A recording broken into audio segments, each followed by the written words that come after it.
alaikum. Hello and welcome to our channel Lekhapora Online. This is Mamun Karim, your host for the grammar classes, and today we will learn about the fourth part of sentence connectors. Today's class will be very much exciting because today we will learn about the different version of words, and we will also learn how can a word at the same time play different roles in a single sentence. How can a sentence play a role about relative pronoun, like subordinating conjunctions, like linkers in a single sentence in a single time? We will learn about that. So today's class will be much more informative and much more exciting because also today we will learn the different version of linker. However, we on my previous classes, we learned about the word either or. Today we will learn how can we use that affirmative word on the negative way, but the meaning of the sentence will not change, and how can we use to say something using that kind of words. And also today we will learn about some different linkers too. So I hope that you all will watch my video from start to finish because today's class will be much more interesting and today's class will be much more important for you. But before I start my class, just like always I say, those who are new to my channel and those who join my classes today, thank you very much for joining our class. I believe that you will learn something new every day from our videos, because basically we are making videos according to your syllabuses and according to your textbook. And we are not just talking about your textbook, we are talking about all the rules so that you can learn something new today as you can complete your syllabus, and at the same time you can also learn all the things about a single topics. We usually watch or we usually read or learn only the things to pass the exam, but after we pass the exam we usually forget those things what we have learned on my previous classes. So that's why we don't get any chance to utilize that knowledge. So if we learn all the things from start to finish, then practice regularly at home, then it will be much more efficient, because on that way we will be able to get the chance to practice or get a chance to utilize that knowledge on our day-to-day life. And we have to learn every day, because the only way we can idealize our student life by learning by only the meaning of learning. When we learn something new today, then it will be much more efficient and it will help us to evolve ourselves. It will give our blood a revolution, and it will get a good effect on our life too. So I hope that you all will watch my video and learn something new today. And please do subscribe to my channel and share my classes to all the students around you, because basically we are not just making classes for class 8, we are making classes from class 6 to class 10, every class, every subject and every topics, so that all the students can learn at the same way. Because unfortunately our not all of us have the ability to maintain a private tutor at our home or go into a developed school, so we don't get any chance to learn at the same way, so we don't get any chance to contribute to the country at the same way. So we are lagging behind for this reason. We are trying our best to use this online platform to spread the education to all the students of Bangladesh, so that they can learn at the same way and contribute to the country same way. So if you like our motives, then please subscribe our channel and share our channel to all the students around you. And those who are a part of our family and our subscribers, and those who are watching our videos and practicing at home, thank you very much for watching our videos, and thank you very much for practicing at home. Not stop your learning everything. And if you face any problem and if you face any dilemma or have any thoughts to let us know, please let us know on the comment section, so that we can get to know about you much more closer and much more better. And we also want to improve ourselves. We also want to get our classes much more attractive to you. So please help us on that, so that we can get much more a better version of ourselves. So no more talking, let's get started. But before that, please take a pen and a notebook, because today's rule will be very much interesting. And please take a sharp eye on our class, listen to me very carefully. And if you're new to my class, then please go through my previous classes. So let's begin. If we step on rule 7, we have already learned about it, but for the newcomers, I will also discuss this today. So don't get very bored, because if you already know about it, it will be a good revision. If we see rule 7, we can see two words, either or. If we practice in Bangla, আমরা যদি বাংলায় দেখি, এখানে দেওয়া আছে দেখো either or, হয় অথবা। অর্থাৎ যখন আমরা কোনো সেন্টেন্সে দুটি সাবজেক্ট নিয়ে কথা বলবো বা দুটি বিষয় নিয়ে কথা বলবো, একটি অথবা অন্যটি, মনে করো আমি অথবা সে, সে অথবা আমি, ঢাকা অথবা চিটাগাং, সিলেট অথবা বান্দরবান। তো এই যে আমরা দেখো দুটি বিষয়ের মধ্যে যখন যে কোনো একটিকে অ্যাকসেপ্ট করব, একটিকে ছেড়ে দিব, অথবা কথাটি আসবে, তখন এখানে আমরা আইদার এবং অর ব্যবহার করব। এটি আমরা আগের ক্লাসে আলোচনা করেছি। তো দেখো এটার বাংলা অর্থ আমি দিয়ে দিয়েছি, হয় অথবা, দুটির বা দুজনের মধ্যে, হয় একটি বা একজন অথবা অন্যটি, অন্যজন, এরকম বোঝাতে লিঙ্কার, এই লিঙ্কারটি ব্যবহার করা হয়। আর আরেকটা জিনিস সবসময় মনে রাখবা যে একটি সেন্টেন্সে যখন দুটি সাবজেক্ট নিয়ে কথা বলবে এবং যে সকল ওয়ার্ডগুলো দুটি সাবজেক্টকে আইডেন্টিফাই করে দিবে, ওই সকল ওয়ার্ড কখনো তোমার কানেক্টরস হিসেবে ব্যবহার করা যায় না, ওগুলো সবসময় লিঙ্কার হিসেবে ব্যবহার করতে হয়। But I have to say in sorrow and unfortunately most of the student, I think almost 95% student don't even know that there is something different about sentence connectors and linkers.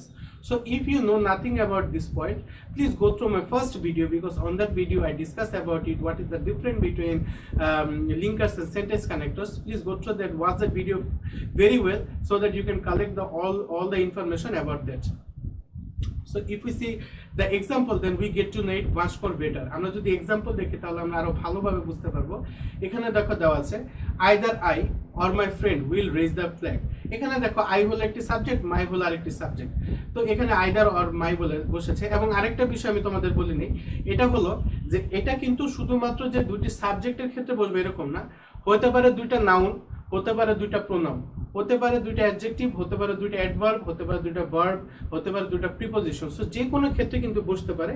So আবার তোমরা সেন্টেন্সের মাঝখানে বসলে আবার বুঝো না যে এটা ভুল হয়েছে, এটা কিন্তু কারেক্ট। যেমন দেখো আমরা যদি পরেরটা দেখি, either he or his brother R guilty, এখানে দুইটা সাবজেক্ট ছিল। 3 নম্বর উদাহরণটা যদি আমরা দেখি, you can either study or sleep, এখানে you can either study or sleep, দেখো স্টাডি স্লিপ দুইটা কিন্তু সাবজেক্ট না, এটা হলো ভার্ব হয়েছে, কিন্তু তারপর এখানে আইদার এবং অর ব্যবহার করা যাবে। তারপরে either Maliha or Samia will present the meeting, he is either mad or foolish, এভাবে কিন্তু চাইলে তোমরা সেন্টেন্সগুলোকে কমপ্লিট করতে পারবে। If we move on to rule 8, it will be much more familiar word and much more exciting word, because it is a negative version of either and or.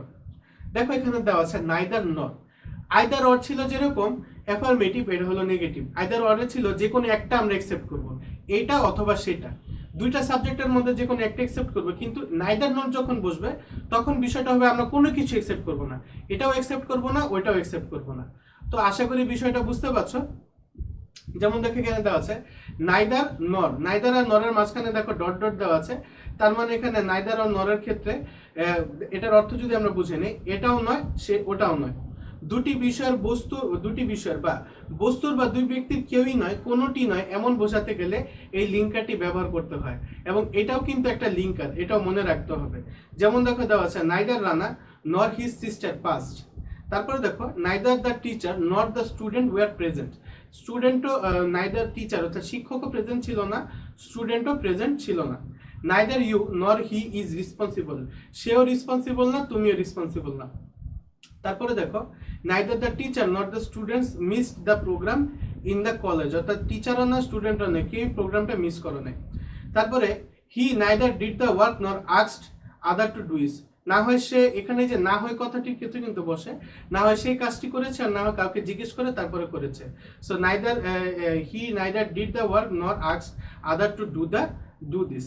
So আশা করি এই রুলটাও তোমরা বুঝতে পেরেছো। আমরা যদি পরের রুলে চলে যাই, এটাও কিন্তু সেম কাইন্ড অফ ওয়ার্ড, কিন্তু এটার মধ্যে একটু ডিফারেন্ট আছে। কি ডিফারেন্ট আছে দেখো, আমরা যখন আইদার অর শিখেছিলাম তখন ছিল কি আমি না হলে সে, মানে দুইটা সাবজেক্টের মধ্যে যেটা যে কোনো একটা অ্যাকসেপ্টেন্স করতে হবে। আর নাইদার নরের ক্ষেত্রে কোনোটি আমরা অ্যাকসেপ্ট করব না। কিন্তু যখন আমরা বলবো যে দুইটাই অ্যাকসেপ্টেড, অর্থাৎ আমিও করেছি সেও করেছে, এটাও কাজে লাগবে ওইটাও কাজে লাগবে, সেও ভালো অমুকও ভালো, রহিমও ভালো করিমও ভালো, যখন দুইটাই অ্যাকসেপ্টেন্ট হবে সেক্ষেত্রে আমরা বোথ এবং এন্ড ব্যবহার করব। দেখো এটার অর্থ আছে এবং উভয়, অথবা উভয়ই দুটি বস্তু, বিষয় বা দুটি ব্যক্তি পক্ষের উভয়টি বা উভয়ের বোঝাতে এই লিঙ্কারটি ব্যবহার করা হয়। যেমন both my friend and cousin came to the occasion of my birthday. এভাবে কিন্তু চাইলে সেন্টেন্সটি কমপ্লিট হবে। পরবর্তীতে যদি আমরা দেখি, I took both accounting and marketing as my major course, অর্থাৎ দুটি কোর্সই সে করেছে, তার মানে দুটি অ্যাকসেপ্টেড, এর জন্য এটাই অ্যান্ড এবং বোথ বসেছে, বোথ এবং অ্যান্ড। সবসময় মনে রাখতে হবে প্রথম টপিক্সের আগে বোথ এবং দ্বিতীয় টপিক্সের আগে অ্যান্ড বসাবো। তারপরে he is both honest and kind, তারপরে বোথ অনিক অ্যান্ড জ্যোতিষ্ক আর intelligent, both the teacher and the student were absent. এভাবে চাইলে আমরা সেন্টেন্সগুলোকে কমপ্লিট করতে পারবো। আশা করি এই রুলটিও তোমরা বুঝতে পেরেছ। এখন আমরা পরবর্তী রুলে যাব। এই রুলটি খুবই গুরুত্বপূর্ণ এবং এই ওয়ার্ডগুলো আমরা অনেক ব্যবহার করে থাকি, অনেক, এবং প্রতিনিয়ত আমাদের কথার ক্ষেত্রে আমরা বলি না যে, সে, ওইটা, সেইটা, ওই যে সে কিনা এই কাজটা করেছে, এই কাজটা যেই করেছে সে কিন্তু ভালো কাজ করেছে, তো এই যে যেই বা ওইটা সেটা, এই সকল শব্দগুলোকে কিন্তু এখানে আমরা এগুলো নিয়ে আলোচনা করব। এবং আলোচনা করার ক্ষেত্রে যে জিনিসটি মনে রাখতে হবে, দেখো এখানে তোমরা যদি স্ক্রিনে লক্ষ্য করতে পারো, আমরা কিছু ওয়ার্ডগুলো দেখছি, যেমন who, which, that, what, whom, whose, WS question এবং দ্যাট বাদে সব কিছুই কিন্তু ডাব্লিউএস কোয়েশ্চেন। এখন তোমরা চিন্তা করতে পারো বা তোমরা হয়তো বা মনে করছো যে আচ্ছা, এগুলো তো ইন্টারোগেটিভ জাতীয় সেন্টেন্স, এগুলো এখানে কেন আসলো? এটা তো আর কনজাংশন নিয়ে আমরা আলোচনা করছি না। আমি প্রথম ক্লাসে বলেছিলাম সেন্টেন্স কানেক্টরস এবং লিঙ্কার্স মূলত কনজাংশন দ্বারা তৈরি হয়। তাহলে এটা কি করছে? তো এটা এখানে দুইটা কাজ করছে। একটা হলো এটা রিলেটিভ প্রোনাউনের মতো কাজ করছে এবং একই সাথে সাবঅর্ডিনেট কনজাংশন হিসেবে কাজ করছে। এখন যারা রিলেটিভ প্রোনাউন এবং সাবঅর্ডিনেটিং কনজাংশন সম্পর্কে জানো না, তাদের আমি বলে দিই, যে সকল ওয়ার্ডগুলো মূলত প্রোনাউন নয় কিন্তু তারপরেও প্রোনাউনের কাজ করে, যেমন আমরা প্রোনাউন জেনেছি কি he, she, I, me, we, our, ours, এগুলা, তাই না? কিন্তু ডাব্লিউএস কোশ্চেন তো কখনো প্রোনাউন হয় না। কিন্তু অনেক ক্ষেত্রে যখন ডাব্লিউএস কোশ্চেন প্রোনাউনের জায়গায় বসে, নাউনের পরিবর্তে বসে কাজ করতে পারে, তখন ওই ডাব্লিউএস কোশ্চেনগুলোকে আর আমরা ডাব্লিউএস কোশ্চেন বলবো না, তখন ওটা হবে কি রিলেটিভ প্রোনাউন। আর ওই সকল রিলেটিভ প্রোনাউন যখন কোনো সেন্টেন্সে লিঙ্কার হিসেবে বসবে, অর্থাৎ দুটি ক্লজকে যুক্ত করবে, অথবা একটি ক্লজ এবং একটি ফ্রেজকে যুক্ত করবে, অথবা একটি ক্লজের সাথে কিছু ওয়ার্ডকে যুক্ত করবে, তখন ওইটা সাবঅর্ডিনেটিং কনজাংশন হিসেবে ব্যবহার করা হবে। তার মানে এই ডাব্লিউএস কোয়েশ্চেন এবং দ্যাট একই সাথে দেখো ডাব্লিউএস কোয়েশ্চেনেরও কাজ করছে, তারপরে রিলেটিভ প্রোনাউনেরও কাজ করছে, সাবঅর্ডিনেটিং কনজাংশনেরও কাজ করছে, আবার লিঙ্কার্স হিসেবেও ব্যবহার করা যাচ্ছে। খুবই মজাদার একটি বিষয়, তাই না? আমরা যদি উদাহরণটা দেখে আরো ভালোভাবে বুঝতে পারবো। দেখো এখানে দেওয়া আছে, this is the book which is now out of print. এখানে দিস ইজ দ্য বুক হলো একটি ক্লজ এবং it is out of print এটা হলো একটি ক্লজ, কিন্তু যেহেতু এই দুটাকে যুক্ত করতে হবে তখন ইটের পরিবর্তে আমরা উইচ বসিয়েছি। তার মানে দেখো এটা কি করছে, প্রোনাউনের জায়গায় বসে প্রোনাউনেরও কাজ করছে, আবার এটা কি সাবঅর্ডিনেটিং কনজাংশন, একটা লিঙ্কার হিসেবে ব্যবহার হচ্ছে। তারপর দেখো I do not know what they want. Mr. Kamal is a businessman who works mainly with the foreigners. তারপরে দেখো this is the boy whose pen has been lost. So আশা করি এই রুলগুলো তোমরা বুঝতে পেরেছো। Today's class was very much exciting. I have quite a time by discussing about these rules. If you learn something new today, then please hit the like button and share my classes to all the students around you, your classmates, your friends, and even your brothers and sisters and parents also, so that they can also learn something and they can teach their children something much more better every day. If you didn't subscribe to my channel yet, please subscribe to my channel and press the bell button so that you can be notified about all of our activities. That's all for today. Let's wrap up. I will come to you with another video on sentence connectors. Until then, stay home, stay safe, and never stop learning. Assalamu alaikum.